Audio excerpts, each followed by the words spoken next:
Bom, pessoal, agora nós falaremos um pouco sobre Lev Vygotsky. Bom, em nossas aulas, quando a gente estava discutindo a concepção de criança, né, toda a história da identidade da criança construída ao longo dos tempos, uma das alunas acabou me perguntando assim: professor, mas como que eles sabiam é, que deveriam tratar a criança daquele jeito, né? Como sabe agora o que é apropriado para a criança e o que não é, nos dias atuais também. Bom, eu falei para essa aluna, uma das colegas de vocês, que a gente discutiria isso mais para frente. Bom, chegou o momento. E nós falaremos então sobre Lev Vygotsky. Lev Vygotsky foi um pensador, né, russo, nasceu na Bielorrússia em 1896 e ele começou a estudar então o desenvolvimento humano, ou seja, ele queria saber como que se daria, como que a criança, como que o ser humano constrói, né, a inteligência, como que se dá na verdade o desenvolvimento da criança. Bom, um pouquinho de sua história que ele estudou com um tutor nos primeiros anos de sua vida, né? Então ele tinha uma vida financeira razoável. Depois ele cursou medicina por 1 ou 2 meses e acabou se formando em direito. Então ele também estudou história, filosofia e mais para frente ele acabou se interessando então pelo campo da psicologia. Entre os seus estudos, ele se dedicou à deficiência, estudar a deficiência, a linguagem, a psicologia e a educação. Por que ele é muito importante no campo da educação? Porque as suas teorias fornecem subsídios para a gente pensar a nossa prática em sala de aula atualmente. Por quê? Porque ele discute o papel da escola, o papel do professor, né, a questão da interação, ele valoriza a ação pedagógica. Bom, então como eu coloquei no slide aí, a pergunta essencial, né, da teoria dele é: como ocorre o desenvolvimento das funções psicológicas superiores? Ou seja, ele estuda os processos do pensamento, de linguagem, de memória e de atenção. Bom, professor, mas o que é isso? Bom, pessoal, uma frase que marca bem a teoria de Vygotsky, o seu pensamento é: o homem não nasce humano, ele vai se humanizar. O que é isso, né? Bom, primeiro a gente tem que começar falando que Vygotsky ele pertence à linha dos pensadores da educação interacionistas. O que é interacionista, né? Bom, interacionista vem da palavra de interação. O que é interação? A gente estabelecer algum tipo de relação com a outra pessoa ou com outro objeto, certo? Bom, então esse é o ponto crucial para a gente poder entender Vygotsky. Bom, interação. Para Vygotsky, a criança, o ser humano, ele se desenvolve, ele aprende a partir das interações que ele estabelece com a outra pessoa ou com o meio ao qual ele está inserido, tá? Então, assim, ser humano, ele só se desenvolve a partir das interações que ele desenvolve, seja com outro, né, ou seja com outro objeto. E o papel do professor é mediar essa relação. Já a gente fala, né, mais pra frente a gente fala um pouquinho sobre o conceito de mediação em Vygotsky, porque ele fala, na verdade, que toda a nossa relação com o mundo, ela é mediada. Ou seja, aqui a gente está se falando, né, na verdade eu estou falando com vocês. A nossa relação ela está sendo mediada. Como que ela está sendo mediada? Ela está sendo mediada por meio da minha fala e por meio do vídeo, certo?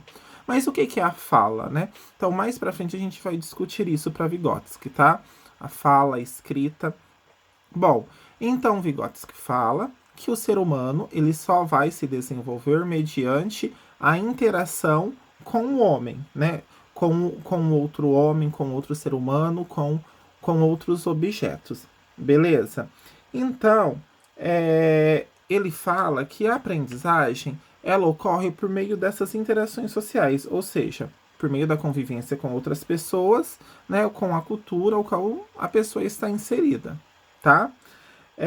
E qual que é a visão de ser humano para Vygotsky? Bom, ele fala que esse ser humano ele está sempre em desenvolvimento, ou seja, o ser humano ele não nasce pronto. Ele vai se desenvolver, ele vai aprender, ele vai se modificar ao longo de toda a sua vida, tá? daí eu coloquei ali para vocês uma frase no slide que é assim: o mundo psíquico não está pronto previamente, mas também não é recebido pelas pessoas como um pacote pronto do meio. Bom, como, né? Bom, o nosso, né, o nosso psíquico, a nossa inteligência, ela não nasce com a gente. Ou seja, a gente adquire, a gente desenvolve ao longo dos tempos. Mas, professor Leandro, como que o ser humano vai desenvolver a inteligência? Bom, ele desenvolve uma teoria que é o desenvolvimento das funções psíquicas superiores. Bom, ele fala de 4 entradas, ou seja, de 4 coisas que formariam o psíquico humano, ou seja, que permitiriam o desenvolvimento humano, tá? Então, como eu falei, ele é interacionista, então ele considera coisas que vêm de dentro do indivíduo e coisas que vêm de fora. O que são coisas que vêm de dentro do indivíduo? Coisas que a gente nasce com ela ou que são intrínsecas ao ser humano. E coisas que vêm de fora são coisas que a gente acaba desenvolvendo por meio da interação, por meio da cultura, tá? Então, na verdade, o primeiro conceito para a gente entender a teoria, né, de Vygotsky é filogênese. Bom, o que é filogênese? Coloquei lá, história da espécie humana. Mas, professor, o que seria história da espécie humana, né? Então, a filogênese, ela está ligado principalmente ao aspecto biológico do ser humano, ou seja, a história da espécie humana, tá? Então, assim, por exemplo, nós humanos, o que nos diferencia, por exemplo, de outros animais? Bom, nós nós temos a nossa própria história, tá? E que vai definir o quê? Que vai definir os limites e potencialidades do nosso desenvolvimento. Por exemplo, o ser humano, ele é bípede, né? Ou seja, ele anda sobre 2 membros e 2 membros permanecem livres para ele poder realizar o que quiser, né? Então, por exemplo, a gente anda sobre as pernas e a gente tem, então, o braço livre para a gente realizar outras atividades. Ou seja, tem coisas que nós somos capazes de fazer e tem coisas que nós não somos capazes. Então, por exemplo, a nossa espécie, ela tem o quê? Ela tem o dedo polegar e a gente é capaz de realizar o movimento de pinça. Bom, o que é movimento de pinça, pessoal? É esse movimento aqui, ó, que a gente consegue, por exemplo, pegar a caneta e escrever, ou então realizar outros trabalhos manuais, tá? Então, isso é o que nos diferencia da maioria das espécies, tá certo? Outra coisa, a gente anda, mas a gente não voa, né? Outra coisa aqui também que bem expresso nesse campo da filogênese. O nosso cérebro, ele não nasce completamente pronto. Então a gente tem uma plasticidade cerebral muito grande. O que é isso, né? Plasticidade. Que realmente é um campo que está muito em estudo atualmente na área da educação. Por quê? Porque Vygotsky já falava lá em 1800 que o ser humano ele é um dos seres vivos que menos nasce pronto. Como assim? Bom, ele tem uma capacidade, né, tão alargada de desenvolvimento que o nosso cérebro, na verdade, dentre as espécies, né, de seres vivos, nós somos a espécie que menos nascemos prontas. Somos a espécie que mais tem fatores, mais tem aspectos para serem desenvolvidos, tá? Então, nosso cérebro é capaz de se adaptar, é flexível a diferentes situações. Outro conceito, então, agora de Vygotsky, ontogênese. História do desenvolvimento da espécie. Bom, o que seria, então, essa questão da história do desenvolvimento da espécie? Bom, então a gente tem lá a espécie humana, certo? Mas aqui a gente vai estudar um aspecto mais particular da espécie humana, ou seja, em cada indivíduo, né, o desenvolvimento de cada indivíduo na espécie humana, tá? Então, assim, cada indivíduo tem um caminho de desenvolvimento. Então, por exemplo, qual que é o nosso caminho de nascimento? A gente nasce, né, se desenvolve, se reproduz num determinado ritmo de movimento, de desenvolvimento e depois morre. Bom, essa é a história do desenvolvimento da espécie humana, tá? Então, assim, deixa eu dar um exemplo. A criança nasce, ela fica primeiramente na posição deitada, certo? Depois ela começa a enrijecer um pouquinho o corpo, né? E daí vai para a posição sentada. Depois ela começa a engatinhar para depois andar. Então tem um determinado ritmo de desenvolvimento, né? Então a gente vê ali que a filogênese e a ontogênese, que é esse outro aspecto, ela leva meio que ao determinismo humano. O que é determinismo? É aquela corrente que fala: ah, o ser humano ele nasce e ele está determinado a seguir um percurso de vida, tá? Já a sociogênese. Já a sociogênese é o que. A sociogênese e microgênese é que vai diferenciar o Vygotsky de ser um autor, né, pré-determinista. Por quê? Porque a sociogênese ele fala da história cultural do indivíduo, ou seja, a cultura a qual o indivíduo está inserido. Bom, pessoal, só vamos lembrar o conceito de cultura. Cultura é toda a construção humana, tá? Então, assim, Vygotsky fala que a sociogênese, né, como eu falei para vocês, é a cultura de cada indivíduo. E as formas de funcionamento cultural, ela vai influenciar o quê? No desenvolvimento psicológico desse indivíduo. Ou seja, a cultura, ela é um alargador das potencialidades humanas. Como assim, professor? Deixa eu dar um exemplo. O homem, ele não voa, certo? Lá na filogênese, por quê? Porque ele não tem asas, não é capaz de voar, certo? Certo. Só que aqui na sociogênese a gente tem uma construção cultural. O que é? A gente tem os aviões, os helicópteros, e que permitem o ser humano, então, o quê? A voar, certo? Então é um alargador das potencialidades humanas. É o que diferencia, na verdade, tá? Outra questão também que a gente pode ver aqui. A questão da puberdade, ou seja, da adolescência. Em cada cultura, ela é concebida de um jeito diferente, né?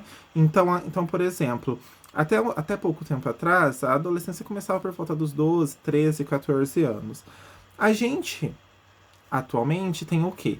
Tem uma adolescência, né? Um pouco mais estendida. O que é isso? Ela começa mais cedo e termina mais tarde. Então, por exemplo, é bem comum a gente ter ali menininha de 9 anos, 8 anos até também, se preocupando em sair com maquiagem, qual o corte de cabelo, qual penteado utilizar, qual roupa combinar, certo? E a gente tem também jovens de até mais ou menos 29, 30 anos, que tem essa relação ainda de adolescência com os pais, né? Que moram com os pais, porque a vida adulta é o quê? Na verdade, né? É a pessoa se sustentar, ser livre, né? E tal. Viver de forma autônoma, independente dos pais. E a gente tem o quê? Jovens de 29, 28, 30 anos sendo dependentes financeiramente, né? Dos pais, tendo que dar satisfações, tal, tudo. Certo? Bom, explicada a sociogênese. Vamos para a microgênese. Bom, o que seria a microgênese? Seria um aspecto mais microscópico ainda do desenvolvimento.